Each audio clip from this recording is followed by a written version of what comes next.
and put out for tomorrow, Sunday the 18th. Well, so much has gone on, and I look back to perhaps 5, 6, 7 weeks ago when I was saying that this run up to Christmas would be perhaps some of the most busiest or difficult or most challenging, and that seems to be the case. Literally every 3 or 4 days we're getting something that's perhaps designed to keep humanity from grounding itself. Perhaps it's just the way it all is at the moment, but certainly it is very fluid. So I want to talk globally first of all. A couple of commentators have been mentioning that there is some arrangement or deal at the highest level of banking, the highest level of Freemasonry, but not just Freemasonry, secret societies or secret groups. And I certainly am picking up this information. The words I'm being told, and the project is being called a return to life. And what that means is returning money to the people, returning money to the living creatures on the planet. But the terminology that, or the name of the project that I'm being given, is being called Return to Life. Depending on which organizations divided up the world into sections or groups, not just continents but groups, and each group is sort of deciding how it might best implement a more equitable financial system, or a more equitable way of returning money to the people. I mean, in some places money's never been returned to the people at all, so anything that does that would be good. But this is part of a project that's been discussed quite intently for the last 2 years, 18 months, but has been on the cards for a number of years. So in America, their tranche of money, they want to use that to do away with the Federal Reserve and have a financial reset. That's their plan. Difficulty at the moment with Europe, because Europe has some very, very dug in, entrenched satanic forces, so there aren't really very many voices for Europe to implement things, but ultimately it would be a named person in a particular location who would then decide how that money was distributed out. What we're talking about is a large amounts of money that need to go back towards the people, and this is everything from a reset perspective right through to literally standing on the street corner handing out money. I mean, that's not going to happen, but then in terms of projects that are set up, so it isn't just a case of setting up a project and not having any result to it. There certainly will be some very clear ground rules laid down, but the amazing thing here is that both East and West have actually come to some arrangement. The Vatican, believe it or not, has also signed up to this. They've done so not perhaps because their heart is in it, but because they know that if they don't, the destruction of the Catholic Church, which is already unfolding in front of us, would be exacerbated and sped up. So they have signatures to it as well. All right, America, I want to talk about the fires. I do agree that there's been a range of, I call them exotic weaponry. Some of these weapons have been fired from helicopter, some I believe are fired from drones, some are a microwave type device that basically means that things cook or heat from the inside and burn outwards. Others are more of a plasma type energy weapon, which doesn't operate like a microwave but still has an intense high heat. There's a small nuclear facility that's had some damage to it, a storage area that I've heard. It's not a Fukushima, it's nothing like that, but there have been issues there. Also, I believe there is some validity to properties that have had these smart meters pumping out all these microwaves. It is possible to home in because they are generating signals, and it might be, if anybody had the inclination to do a calculation of how many homes with smart meters were burnt to a crisp and how many were not, I suspect we would find that the number with smart meters was appreciably higher. But that's not proven. That's just from the information I'm receiving. Really, I think I wanted to talk about the situation in Britain now. Brexit is unravelling in two ways. Firstly, it doesn't look like Brexit anymore. It looks like we're going to stay part of Europe, but as far as the public is concerned, the document they're going to be sold or shown says we've left, but in reality we haven't. So that's a very serious point, and why so many supporters of Brexit in Parliament are prepared to vote against Theresa May, the British Prime Minister. And indeed, on the other side of the fence, those people who wanted to remain in Europe, feeling that, well, we should have just stayed in Europe anyway, that the deal being put forward is neither one thing nor the other. So Theresa May can't win. And I did put on my website 2 or 3 days ago, perhaps, the next few hours would be vital. I understand that you need 48 members of Parliament from the governing party to write in to say that they want to challenge the leader. Now, I understand that 48 letters have gone in, but some of them did not use the correct wording.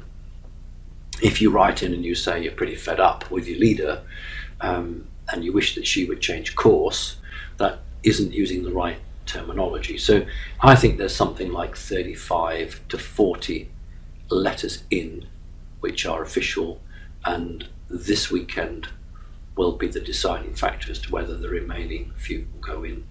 If so, we would have a leadership challenge as early as Tuesday. Nothing would be decided, but the announcement would be made on Tuesday. So a very, very interesting time for Great Britain, a very difficult time, and it's very difficult to see how anyone can cobble together anything. My own view is the best deal is a general election. I actually think that we don't need another referendum. This government doesn't know where it's going, so let's have a general election and just see what will come from that. So that's actually how I think the best way out of this would be. If we look at how the media, and I just posted on the website before coming on today, the media in America has continually tried to find President Trump guilty of sitting down with the Russians and trying to work with the Russians to remove Hillary Clinton, how everything and anyone who does anything wrong on a global scale must be Russian. And it's absolutely laughable if, unfortunately, so many ordinary people didn't fall for it. So I know that, as I said on the website, people who listen to these podcasts and conferences and everyone else's shows are awake and aware, and they do actually need to reach the people who are not awake and aware. And here's a fact, this is what I went with, that Interpol, which is the international police force, it's the police force of the world. So basically, if you're in Africa and you want to extradite somebody, or you want to get a charge on someone who's fled your country, and let's say they've gone from Africa to America or to Britain or to Ireland, Interpol is the one that draws up that arrest warrant, and that is effective in nearly every country. Well, they had a guy, and he got off an aeroplane in China. He was the head of Interpol, head of the police force, the world police force, and he got off an aeroplane in China and was promptly arrested by the Chinese authorities. This is the Dragon Society, who didn't like him because this guy had been corrupt. And within a day or 2 days, he put a letter in resigning as head of Interpol. So that meant they had a great chance to recruit a new head of Interpol. So you look at the world scheme, and you look at the way everything is, and you think, well, who would they choose? Would they choose perhaps an American? Probably. Possibly a French person or a British person? No, they want a Russian. They actually want a guy who's head of the Interior Ministry in in Russia. Now, the Interior Ministry in the days of the Communist Party was half of a cover for the KGB. It was a secret service, and I'm sure that although Russia is no longer a communist country, I'm sure that the ministry does have a lot of dealings with spy networks, and that's why, of course, Interpol are interested, because the guy's got this secret police record. They'd like that.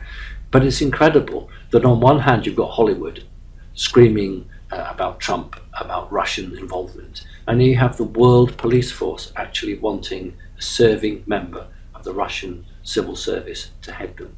And this is the ridiculousness that fake news, fake stories are sold to the general public. But if you actually look and dig, you realise it's just nonsense. Because if this really was the case and the Russians were out to rule the world, you certainly wouldn't have all the other countries who make up Interpol, that's the French, the Germans, the Spanish, the Italians, the British, the Americans, voting and wanting a Russian. So it's just absolutely ridiculous, isn't it? So that I thought was well, it's amusing, but actually it's desperately sad, because you've got this one hand of this huge game playing out, and on the other side it's business as usual. So I wanted to do that. I want to thank everyone who wrote in. We talked about frequencies of sound, the modern change as opposed to the older change, and we've had a lot of responses, and what I want to do is not going to lose this or drop it. I'm going to have a word with Andy, who does the website. I'm going to see if some of you might be prepared to do a short 2 or 3 minute feed which could come on to my website. Some of you who are musicians could actually play some notes into the old frequency and then the same tune in the new frequency, so we can have a look at that. I know there's loads of stuff on YouTube, but I don't want that. I want people who listen to this show to actually be involved in this. It's very easy just to go on YouTube and put some links on, but if there's any of you who are very gifted like that, then if you can just let us know, and I'd love to do that, because that means that we've talked about a topic, it's something you feel passionate about, you've written in, I'd like to go with that and respond to that. It's really important, because that good energy needs to be shared. So that was great. I wanted to thank everyone for that. I'll do my usual thank yous for the donations, just to let you know that from the donations I got in, I did actually donate to a number of people who lost their homes, lost quite a lot in the California fires. So did donate for that. Just want to let you know that some of that money I used for that. I thought that was important. I don't believe those fires were started by somebody knocking some hot embers out of a campfire and starting it up. I do believe there's something more sinister behind that. And as always, it is the ordinary, decent people that are on the receiving end. And there are people who've lost their homes, they've lost their clothes, literally just got out with what they've got, and they're lucky that they made it with their lives, because as we know, the death toll is climbing now. I just wanted to let you know that that's what I did with some of that donation. So thank you very much for that. Right, that's it really. I am expecting more issues. Somebody sent me a feed today, which is really helpful. For the first time in my knowledge in Ireland, Southern Ireland, they went through a practice drill as if somebody had driven a car into a group of people, then rushed into a building and taken hostages, and they role played that out with military, ambulance, police, a lot. And you'd have to think to yourself, why would a country like Southern Ireland be wanting to practice that sort of scenario? So maybe they know something that we don't know. So that again is official, and you can find that out. So okay, I think we'll go and say hello to Becky, and hopefully we've got some really good questions to follow on from what we had last time. Hello everyone. The first question is from Daniel, who says, "Hello Simon. First of all, thank you for all the work you've been doing in giving people a light with your knowledge. I am from Bogota, Colombia. Great coffee, finest emeralds, and Pablo Escobar. I would like to ask you, what's the role of the country right now? Are there any alien species working here? I think all the drugs issues was just a facade, and that the real and darker game here are the resources. This land is very rich in terms of gold and emeralds, etc. But it'd be great to listen to your point of view. Thanks a lot. Well, thank you for listening to the shows, and thank you for your words. I don't think it's just that. I think there really was money to be made, and we know previous American administrations have either turned a blind eye to their secret services or they've been heavily involved themselves. And the point about South America was it was the back garden of the United States, and if you could control a government and you could have a cash crop of drugs, then that was all to the good from their perspective. So there really were not just battles for hearts and minds, but real physical wars. You know, think about Sandinistas, think about Ollie North, El Salvador, think of all the South American countries that America has had an involvement in. But you're specifically asking about off-planet connections. Off-planet connections can occur in any country. If an off-planet intelligence wants to work with a set individual, it in most cases doesn't go through the government. In most cases, it will just go directly to that individual, find where they live, they don't go through the phone book, and they'll work with that person for the period of time that they think necessary. But you're asking about at a higher level in terms of government involvement. So off-planet entities would be interested in a government if that government had a large influence over the planet, if it was a suitable operation for whatever they were looking for. There are 3 South American countries that hold a fourth dimensional frequency energy to them. And as a result of that, reptilian or fourth dimensional entities have for quite a while been involved in their governments. But most of the countries in South America, there is no official ET involvement at government level. You often get at scientific level intelligence coming in from off-planet wanting to work with scientists either for good or for ill, and which is separate from the government or separate from the military. But in your country, there isn't a coordinated, to my knowledge, a coordinated off-planet engagement with that government, because and you're quite right, the minerals in the earth are much more valuable to humans than they are to off-planet entities in your country. So therefore, it is the usual story of mining corporations or American second, third companies removed, involved in that. So you've got China, Russia and America all vying for resources in countries that are not officially part of any one bloc. So to answer the question then, to my knowledge, there isn't an overall strategy, although I do know that people in the South American countries are being worked with on an individual basis. Thank you for your question. Thank you. Okay, thank you. Cam says, I live in San Jose, California, and with everything that is going on here in the state, I have a couple of questions. First question, is someone working on fixing the voter fraud, and or would it be a good idea to leave this state?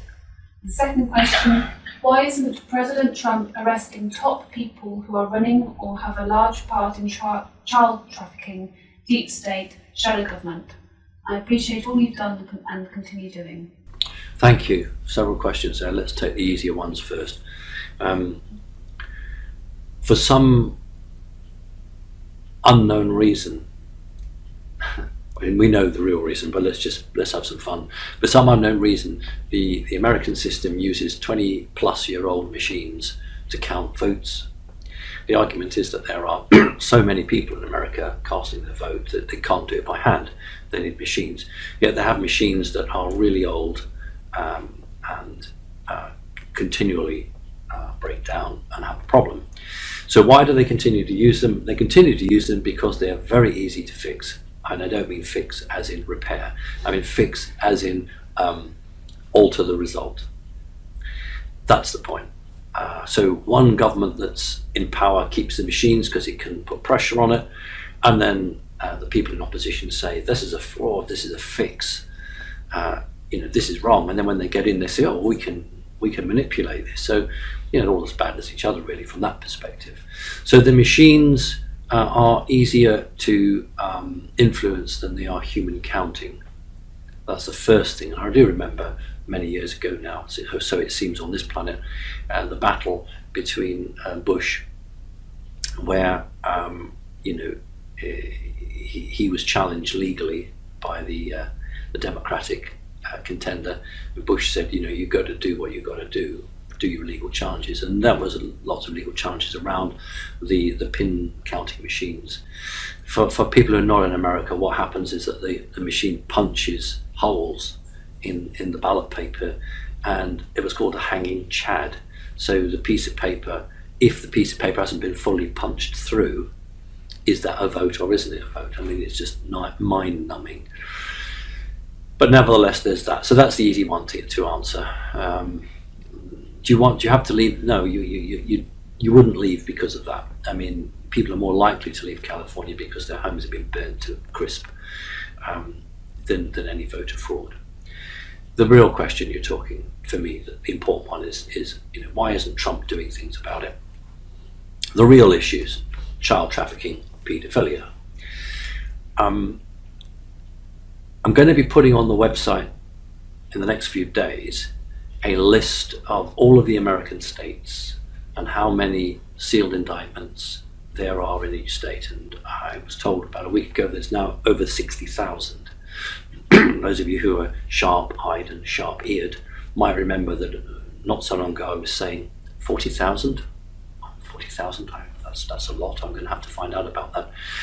And then I had the information and I was happy with that. Now we're on 60,000, and I'm going to be putting the proof on the website for you to have a look at. So I won't give any names, details, but it can show you how many indictments in each state. And what's interesting is that if you take what we call a Rust Belt state, that's a very depressed, rundown area where the elite don't want to go, the number of sealed indictments are quite small. You take a nice, fanciful area like Hawaii, the indictments are huge. And they're running at about 5,000 a month. So that tells us that there's still a lot of work to be done. As soon as anybody starts legal action, then the rats disappear. And I think that what Trump is doing is he wants to get as much of the net around his fish as he can, so that he can net in as many of them as is possible. Now that's my fervent hope.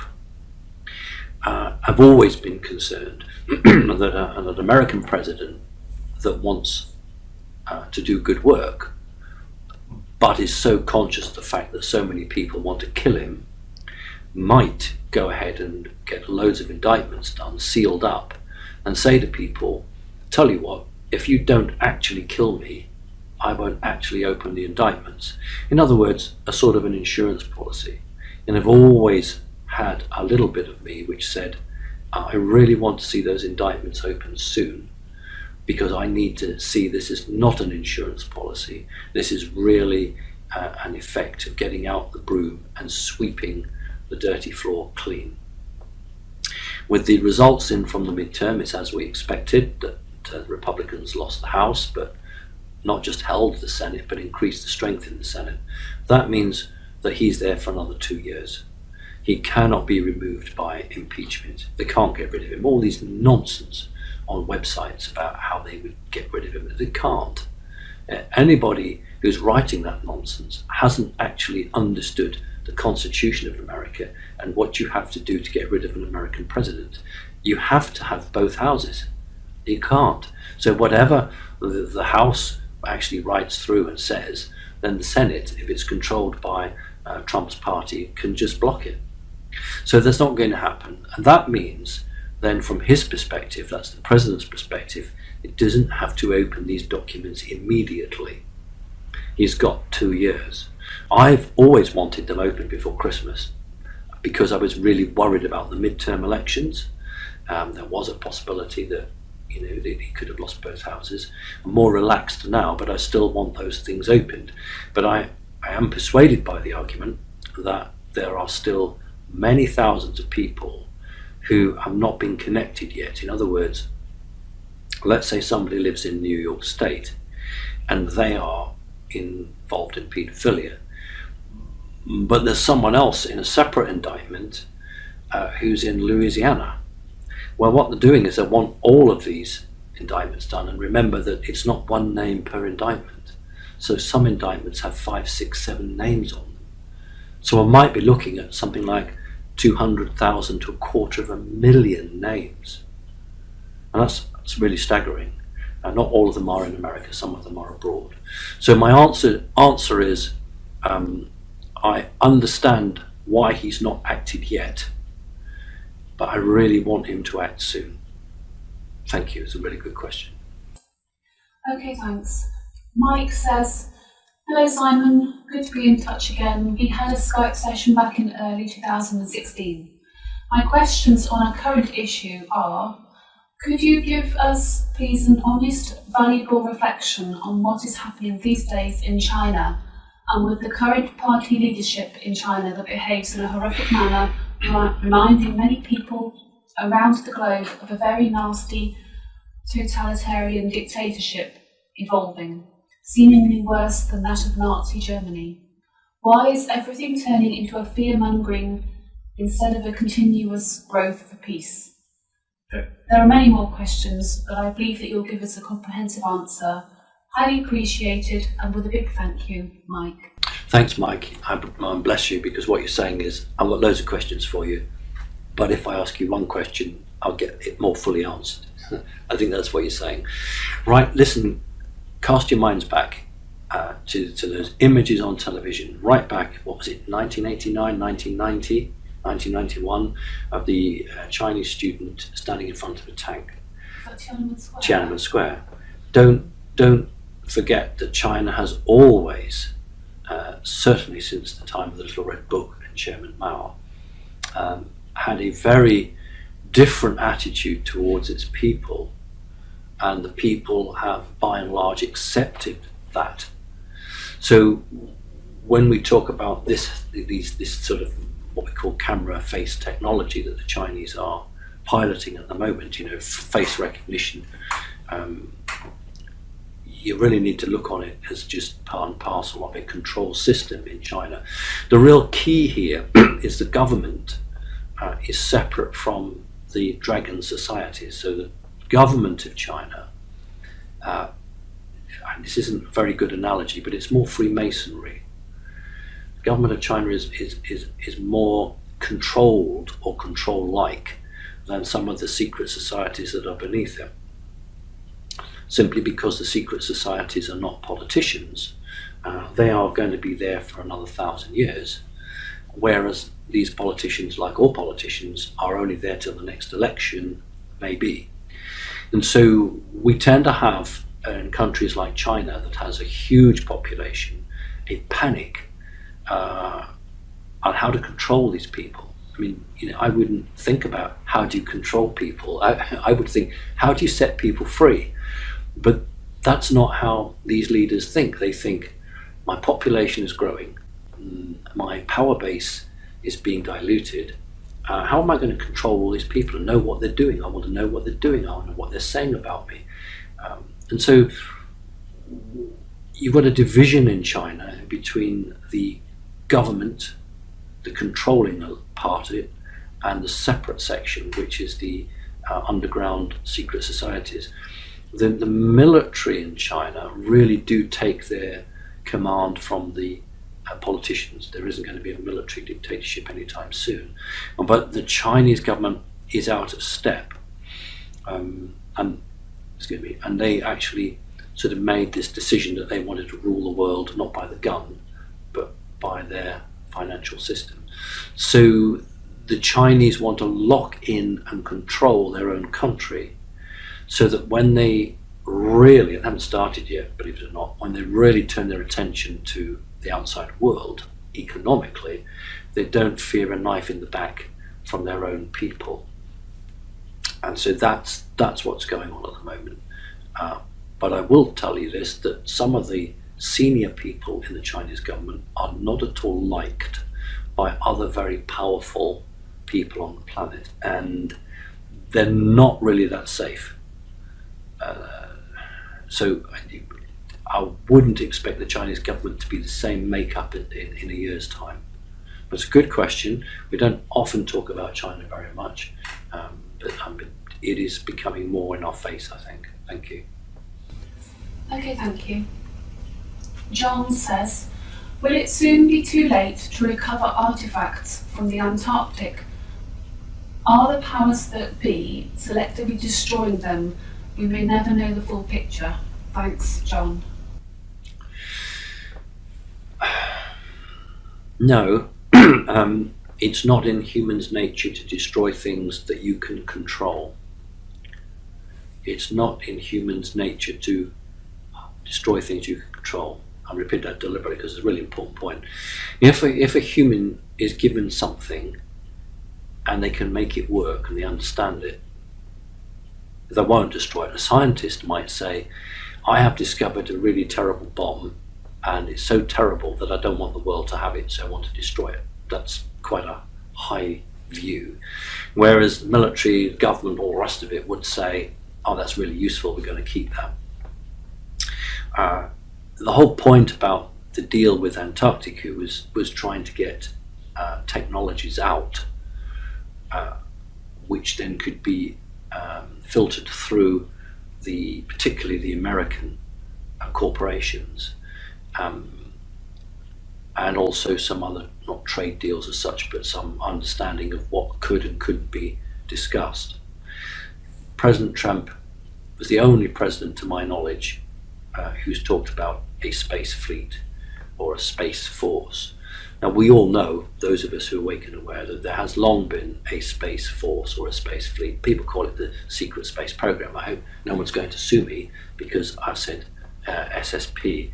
I know someone's trying to patent that or copyright that.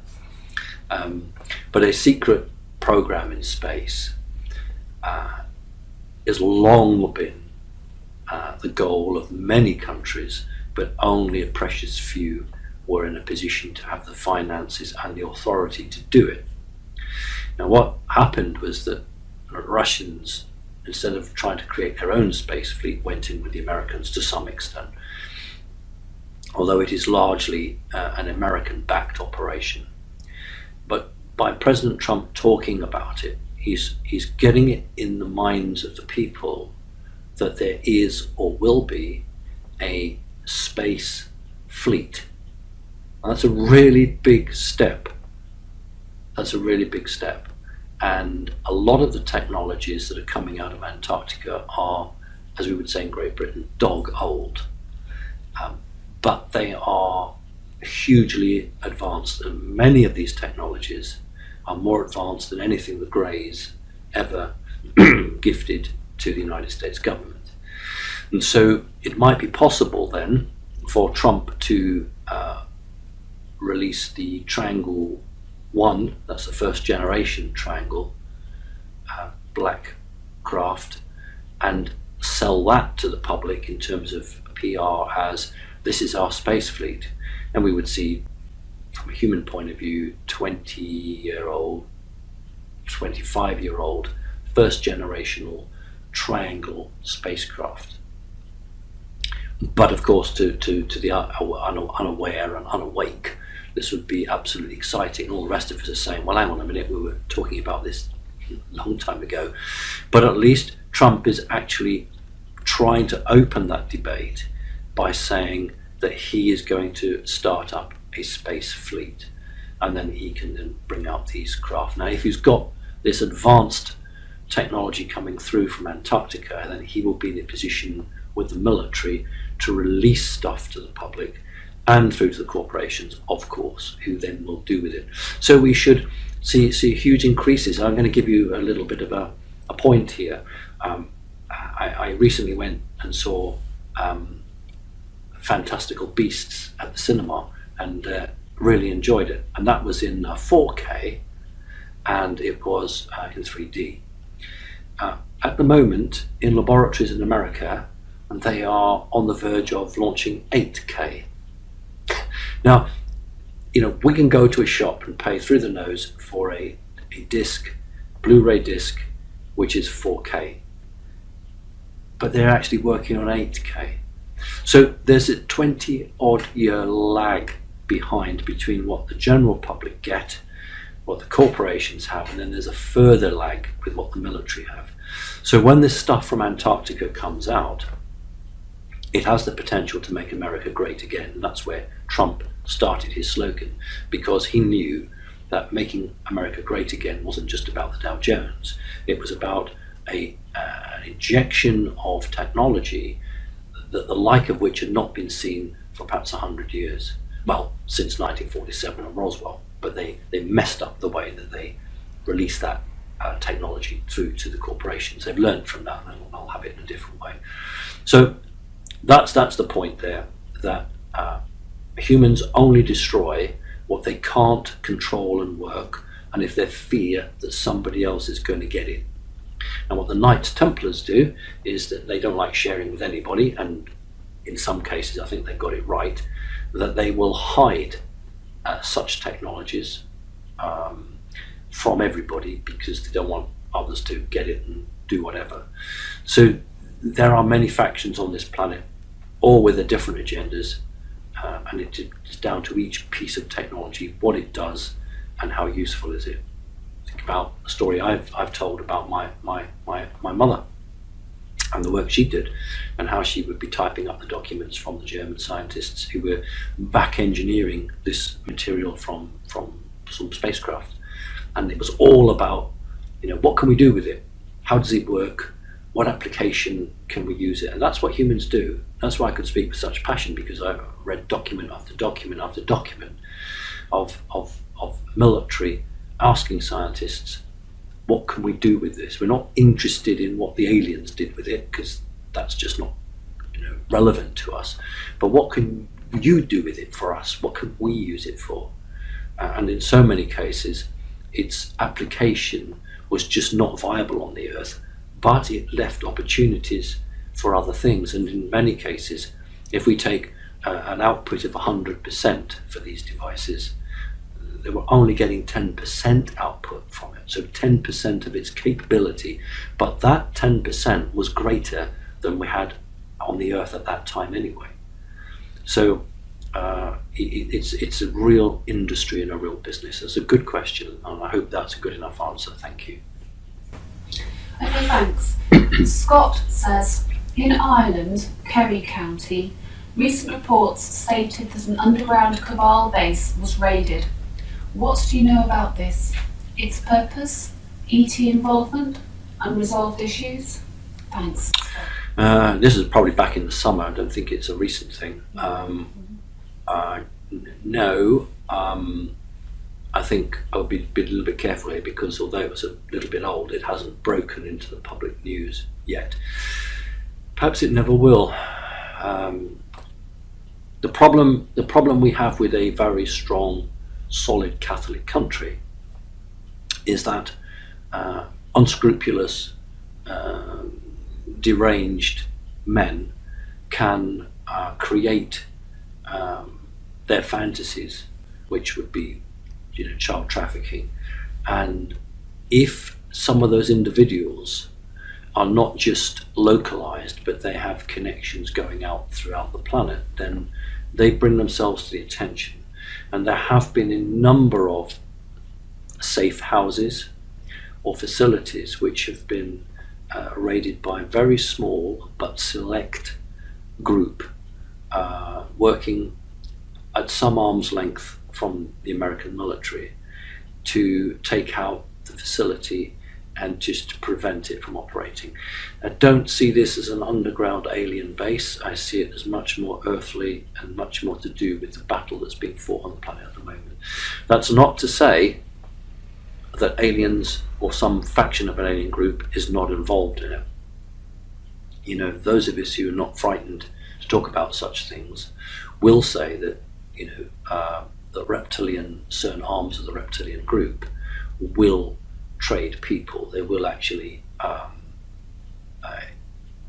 murder people and then sell the bodies. And if you think right back to when Forrestal leapt out of that hospital window, supposedly, he was pushed, but supposedly jumped to his death. The reason that he started to want to go public right back then was that he'd been shown a spacecraft, and in the spacecraft were body parts, human body parts, which clearly had been dissected and taken off. Now, without going off the topic too much, if you can try and watch a couple of YouTube shows from the Jerry Anderson serial called UFO, it was made in 1969, 1970, a fictitious story but based on fact. And if those of you who've been watching me for long enough will remember the very first episode of that one, my mother was instructed to make me watch, and what she actually said to me was, you have to watch the first episode, which was an extended version, because that's truth, and all the rest of the episodes are just nonsense, and you can watch them if you want, but they're all nonsense. But the first one is actually based on reality, and that's where there's an American general, his attaché and a British minister in a Rolls Royce, and it's attacked by a flying saucer. But the point was that in these spacecraft, in this story, the pilots of these alien spacecraft had undergone transplants. That's how they were getting around. It would have been too much for a children's TV show to say that a spacecraft had crashed, and when they got there they found a bit of an arm and a bit of a leg. That's just too horrifying, and also it's too near the damn truth.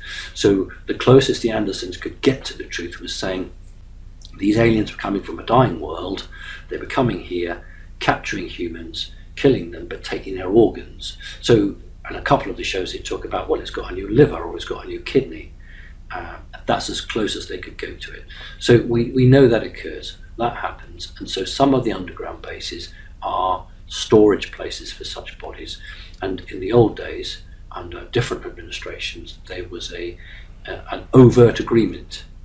Now it's a covert agreement, because it's no longer fashionable to work with these off-planet aliens, because the consciousness on the planet has changed. It's still going on, but it's not going on in the way it was. So I can't confirm that the underground base that you were referring to was that. I can say that it was more to do with the more earthly issues that we're now dealing with on the planet. Good question. Thank you for that. Thank you. Cindy says, I was wondering if you could touch upon blood transfusions. After giving birth, I had a rare postpartum bleeding called subinvolution of the placental site, which ended up requiring a blood transfusion. Anything get transferred over in terms of one's soul to me? Thank you, shine on. Oh, thank you. Shine on, oh bright one. Someone's been reading my stuff, thank you.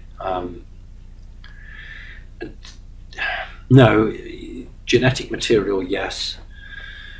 Soul memory, no. It's it's a really difficult one, simply because we know that water can take a memory. Water can take information. That's how the earth transfers a lot of information on underground streams. But the earth, whilst it's a living entity, is not a biological living entity in the same way that a human or a cat or a dog is. So blood transfusion won't 99.9 pass that across to you. It is to do with soul memory. That's really how you can do it. So for instance, when we talk about past lives, we are remembering that our soul had incarnated and been in a body whatever many years ago, and we saw with eyes and we heard with ears, and it wasn't just the brain that remembered it, but the soul remembered. The soul has a memory. And so 500 years later, we come back into this body in this life, and we have these memories. Now those memories can either come back in the daytime or they can come back as dreams. But they'll come back in some shape or form for some people.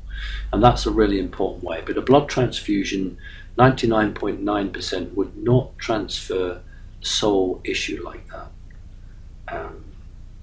I have to say 99.9 because I suppose if you're an incredibly psychic person, and if there was something, you might just pick up on it.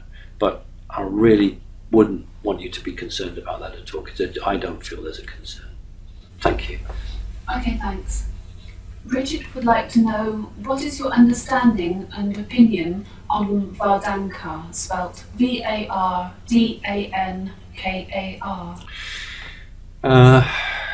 I don't generally sort of push one form of meditation or one form of astral projection or out-of-body experience. I tend, when I work with my clients, I tend to ask them, have you ever experienced out-of-body or astral travel?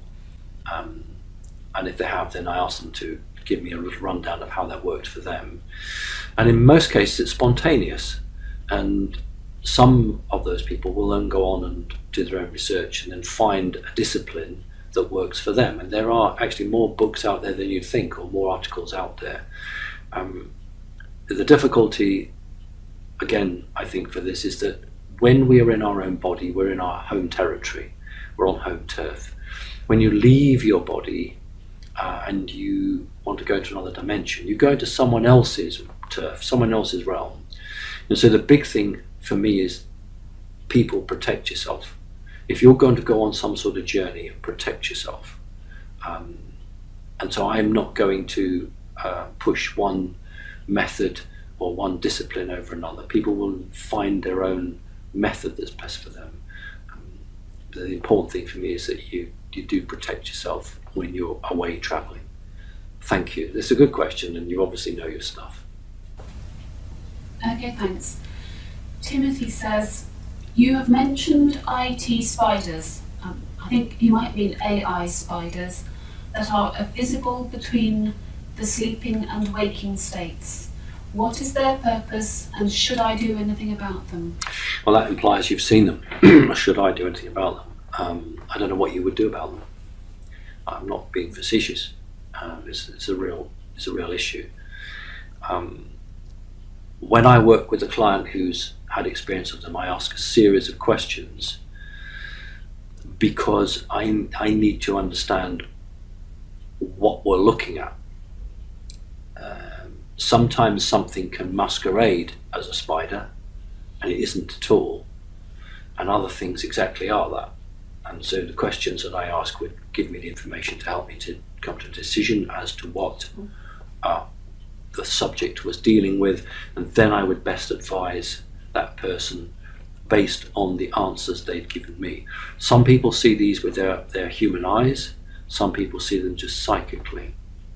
The reason that predominantly, not exclusively, but predominantly we see them just when we wake up, and to a lesser extent just when we're going to sleep, is that when your brain pattern changes when you're sleeping, these intelligences know that you're operating on a different frequency, and so they will appear. When you wake up unexpectedly to them, that's your higher self alerting you to an intruder coming within your vicinity. That's what that all is.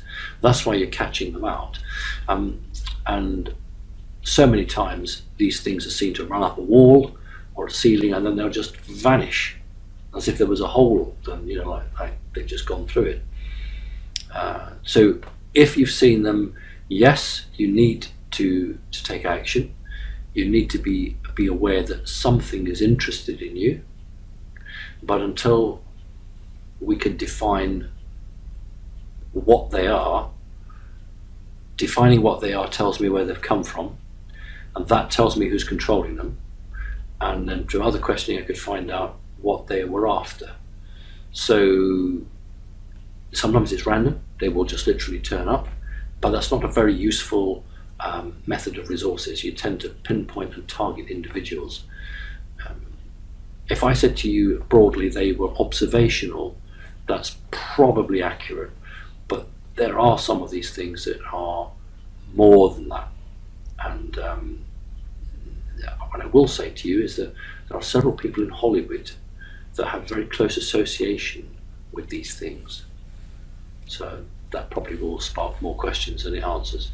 But I guess when I open the books, and I'm going to be opening the books quite soon,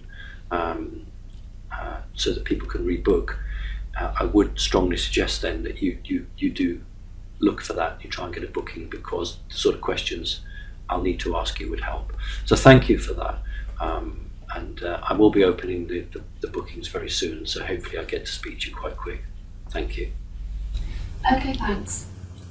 Samantha says, Dear Simon, what are the ways that people draw jinn and shadow beings to themselves? The only time I saw them physically was living at my grandmother's house. She had an awful smell in her room that only I could smell. Later, I realised it was because of these beings. One time I saw her send a shadowy figure towards me, not with my eyes but my mind. It crawled across the floor and tried to choke me. My grandma is a very negative person. Her only daughter, my mother, died from an overdose, and it seems mental illness runs in both sides of my family.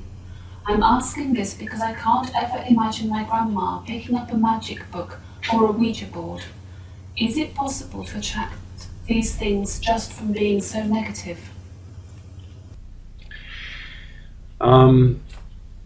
Thank you. I'm unconvinced it's demonic at this stage. It could either be demonic or it could be reptilian. Unfortunately, you haven't tried to put into human words the smell. You said it was a very nasty, horrible smell, but sadly you didn't elucidate on that. Now, that may seem strange to you, but the different smells mean different things. So I haven't got that to go on. Crawled across the floor and tried to strangle me. The crawling across the floor is demonic, but the strangling is less so. Demonic creatures. It says choke, tried to choke me. Strangle, choke. Okay. That's less demonic. That's much more reptilian. So I'm unclear what we're dealing with, and again, I would need to ask you several questions, but let's answer the questions that we've got here. Can a person who's in great depression or great negativity or great violence or anger bring these creatures to them like that? Yes, but very occasionally. You have to be able to open a portal, or at least to make it worthwhile for these creatures to open a portal to come to you. It's generally through some form of bloodline or practice of dark arts, magic arts. It could be through a curse. You talked about the Ouija board, of course. It could be about a sacred object. Sacred doesn't necessarily mean good. That contains a demon. Think about Adolf Hitler and the Spear of Destiny. The entity lived in the spear and jumped into his body. That's one of the reasons he invaded Austria. Wanted the Spear of Destiny, which wasn't in the museums. Not nonsense about that. It was hanging up in the church. The main church in Austria was hanging up from the ceiling. It was suspended in the church because it was the spear supposedly that had been stabbed into Jesus' left side. So these entities which are demonic can exist in certain objects, and I have some personal experience in that. It's very fascinating and very interesting. But again, unfortunately, the information you've given me, and this isn't a criticism, please don't take it this way. If I was talking to you, the questions I would ask you would give me a lot more information than you've written. And I appreciate that you've written from the heart, the soul, and you've told me what is important to you. And it is important to you, but there's so much that's missing from that we could gain from it. I think that your grandmother had a psychic connection. I think that she had these experiences before. You're clearly psychic because you can see them. Vast majority of people can't see them. So if you can see them, it means you're psychic. You've got that from somebody It is possible it's just happened to you, but more likely you've come through a lineage line of people who are also psychic.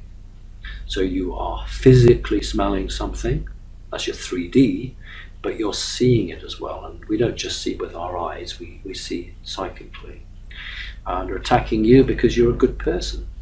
Bad people don't get attacked generally. Why would you attack somebody who's doing something you want? You only attack people that are not doing what you want. So that again is a good sign because you're a good person. So many questions that I would love to ask you, but I can't. So same answer as before. Look, going to get these booking open again very soon, and it might be worth your while if you want to have a private chat. And I can ask you the questions I do need to ask you. I can't do any more of that, but thank you. Okay, thanks. Richard said, in a recent video, David Seaman of fulcrumnews.com stated that the chemtrail program was cancelled, and yet I continue to see them in the skies over eastern Oklahoma here in the US. What's going on? Love your radio show. Be well and be safe. Thank you, very kind of you. Right, well, it was cancelled over a year ago because the heads of the groups that signed off these operations resigned and left, and there was a 3-month delay while they replaced them, and there really was a reduction across the planet of these chemtrails. It really was. Everyone was reporting that they were either stopped or reduced, and then they replaced it and they carried on. So if he's referring to that, then hats off to him. As far as I'm concerned, he's got it spot on. If he's talking about it's all over with now, that's disinformation, because all you've got to do is go out of your door in the morning, look up at the sky, and it's obviously not stopped. We went through a period just a few weeks ago where the United States of America and Great Britain were being hammered, and other countries as well. Never seen it so bad in all the times. I mean, I love my old films. I love old films, and I particularly like films of the 70s and the 80s. Some of them are black and white, some of them are colour. And, they're not all filmed in someone's front room. A lot of them are filmed out. You don't see a single chemtrail. They show the sky, often when they're filming. There's no chemtrails. There's the few vapor trails, but the skies are devoid of chemtrails. So, it's my generation, and not quite, 20 years either side, that can remember a sky that's blue with no chemtrails in it, just the odd vapor trail. But this generation, the last sort of 25 years, they don't know any different. They just see it and they accept it, those that are unawake and unaware. That I have a memory of going to school day in, day out, and nothing in the sky, just the clouds. So we do have a situation where there is a corrupt, satanic force detached from any elected government of any sort, which is following its program. There is mileage in saying that all the aluminum, I'm using the American term, of course we would say aluminium, but as it's about America, I'm going to use the American word. All the aluminum that has been sprayed over parts of California, falling down onto the forests, they act like mirrors. You put enough highly reflective material down on the ground, and then you hit it with a weapon, you are going to get this fractional bouncing off in 20, 30 different directions, and it's going to be very effective to cause a fire. It's not dissimilar from how crop circles are made. Never mind all the stuff that you read about people who don't really know what they're on about. The reality is that in Wiltshire in particular, in the soil substrata are millions of tiny quartz grains, quartz crystals, not beautiful little gem crystals, just chips of quartz mineral, trillions of them, and they have a piezoelectric effect, and so when they're hit in a certain frequency, they respond and reflect back, and that's a very large part of why the corn bends in genuine crop circles. And so off-planet and on-planet entities realize that if you seed the subsoil or the substrata with a particular reflective material or a material that can react to another action, you can get things occurring. So no, we haven't won yet. There are still chemtrails out there. One day there won't be. Thank you, it's a good question. Okay, thanks. Nikki from Australia says, do Prince William and Harry know that their grandparents have reptilian overlays? Do the princes also have them? Was the Queen a normal, nice person before she was overlaid? And does her normal soul still exist in there? Oh, you mean the Queen is not a normal, nice person? It's a really good question because it allows us to try to develop and try to, I don't want to challenge anyone, but try to add another view to what's perhaps the debate at the moment. And I'll cast your mind back.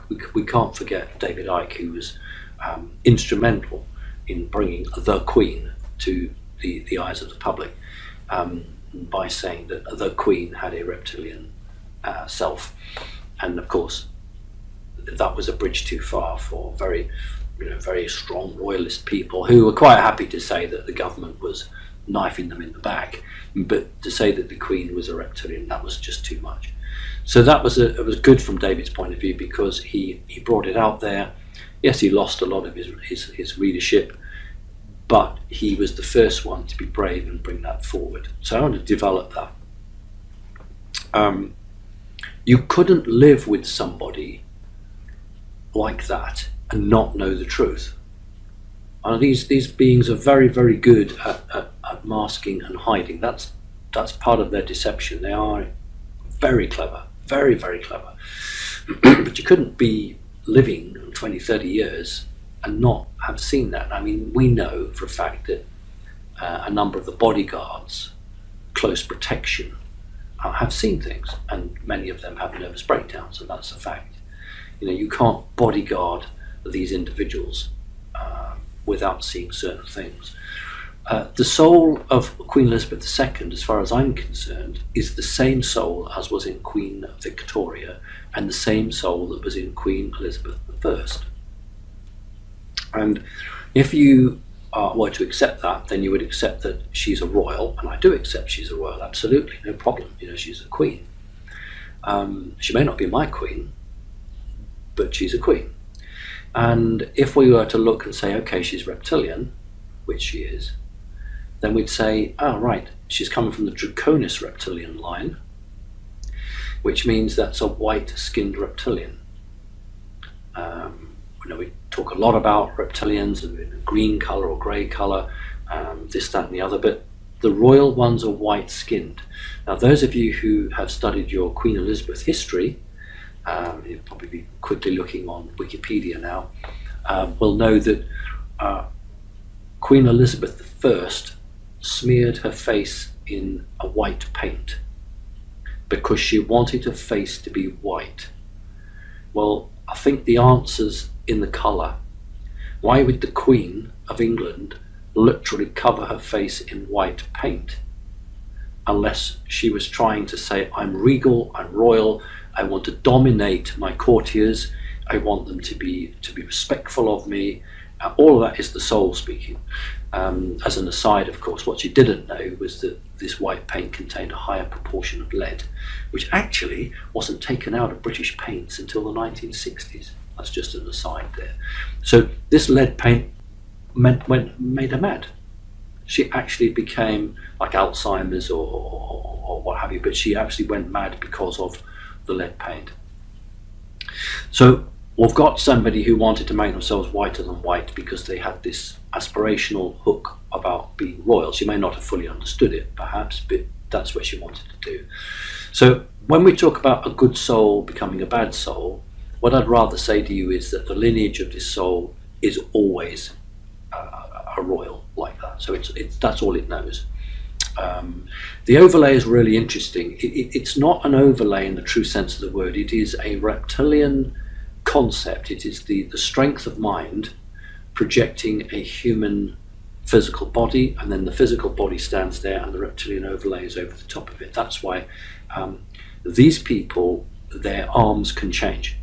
I mean, it's quite normal for more people than you'd think for their eyes to change. That doesn't mean that the body's reptilian, it means that they have a reptilian soul. But when, say, an arm becomes scaly or a leg becomes scaly, that means that there is much more than just the soul in that body has incarnated in reptilian bodies in the past. It means that there is a physical, there's a physical, it's there. It's hard to describe it because it isn't physically there, but it's intentionally there through intent. And so the Queen could do that. The Queen could actually change if she so chose. Also, it means that these entities require certain special diets to maintain their the plan, to maintain who they are, to maintain the image that they have. And of course, we get lots of stories about drinking blood, etc., etc. But they certainly do have to do something to maintain their image. And often we see it. We saw it with not this Pope, but the last Pope. The image was breaking down. I mean, I remember 4 years ago doing conferences and showing pictures of him, and it was just horrendous. That's why he had to go, because you could see the human was dissolving basically, and the reptilian was like really coming through, but also was very demonic as well. So you can't live with someone and not know who they are, not unless you're absolutely stupid. So yeah, thank you. Now what I'm going to do is I'm going to just thank people, because I need to thank people for their very kind donations, and then I'll look at the clock and see if we can squeeze another one in. So I'll just do these, just read these out. So I want to thank everyone who's helped me. It is a godsend, it really is, and I really appreciate what you do. Thank you. To Sue, Catherine, Christopher, Ruth, Vesna, Tina, Elisa, Shamsa, Caroline, Kyle, Andrea, Anne, Anna, Isabel, Hans, Cheryl, Pifna, Nathan, Mark, Olaf, Amy, Elma, Carl, Danut, George, Virginia, Alexander, Thomas, Stefan, Sonia, Mary, Lauren, Gorilla, Little Warehouse, Margaret, David, Joanne, Tanya, Linda, Rhonda, Jerome, Florin, Jeff, Oliver, Edlina, Terry, Sandra, nearly there, Charlotte, Stefano, and Candice. And if I've missed any of you out, I'm really sorry. But to those of you who've supported, thank you. And as I did say, I did use some of that donations to give to some of those very poor people who, lost so much in the fires. So, Becky, what's the time? Do you think we can squeeze another one in, or? I think we've gone over an hour, but we could fit one more question. So although we've gone over the hour, we will just try and get another one in. Okay, that's kind of you. Thank you. Okay, so Whitney says, if the moon is a satellite, why are we so affected by it? New moon and full moons affect our sleep, cause us to be more hungry, can alter our mood. Why are we so affected by the moon cycles of an artificial planet? So really, really good question. We're affected by it because that's why it's there, to affect us. It was there for two reasons. One was to provide a secure, hidden part. People call it the dark side of the moon. Technically, it's the far side of the moon. So it's a place where all the bases are, where you can have your operations without being spotted. But also, it's just set at the right distance from the Earth to affect the oceans, excuse me, which we understand. But it does affect brain patterns. Now, this is really important. It affects the brain patterns, and was part of the operation of a reptilian group a very, very long time ago. Remember that the African tribe actually remembers in their their songs and their stories of the original moon going, and then the new moon, and I think translated into English, it goes along the lines of the new moon was rolled into place. That's the way they look at it. About 150, 200 years ago maybe, there was a German guy who did some very interesting research into sleepwalking, and actually found that most sleepwalkers were affected by the light of the moon, the phases of the moon. It was moonlight coming into their room which actually caused them to sleepwalk. And so the doctors will say, oh, don't worry, they'll grow out of it. Now just get some really thick black curtains and that should do it. Poor old Princess Diana, as far as I'm concerned, she was murdered. Remember what the court said? You stop people on the street, people say that Princess Diana died in an accident. This is the problem with unawake people. It's really, really annoying. Princess Diana did not die from an accident, and if you look through the official records and if you go on to the court line, you'll actually see that the court's judgment on Diana was unlawful killing. It actually said unlawful killing. It was the judge said to the jury that the best I can let you go with this, I can't say murder because we don't have any suspects and there's no bullet holes in the person, no knife wounds in the person, but the best I can let you do is unlawful killing. And the jury of 12 men and women actually said, we want to call it unlawful killing. That's a fact. She didn't die of an accident. She was unlawfully killed. So she was the moon goddess. That's why it's important here. She was the moon goddess. And although her family may not have realized it, but she was destined to die before she was even 1 year old. So we know through Babylon, through ancient Egypt, Sumeria, particularly Babylon and ancient Egypt, there's a connection between the divine feminine and the moon. There's also a connection with Celtic religions and other religions, but they're not the sacrificial religions, not in the same way, not in the way that the Babylon and Assyrian one and Egyptian one is. But it's the Babylon that's the big one here. It's a connection with the moon. And so some mood swings can be affected in females by the moon that does not affect the male. I know we have the story of the full moon and then the werewolf and the silver bullet and all of this sort of stuff. And we know in England through 300, 400, 500 years of history that there's always the joke about the full moon and the local villages going mad. The reality is that anecdotally, societies have worked out that the phases of the moon have an effect on its people. Now look at Stonehenge.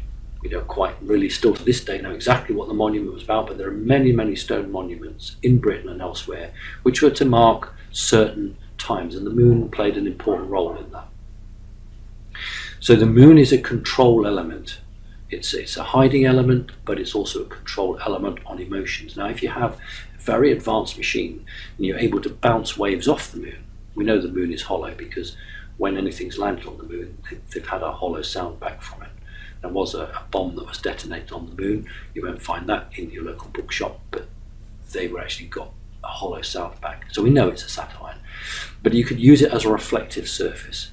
We know light reflects off the moon really well, but you can reflect other waves off it, and that can affect the emotions of not just people, but genders, male and female, depending on the frequency. It's a really fascinating story. It's part of the control system of humanity.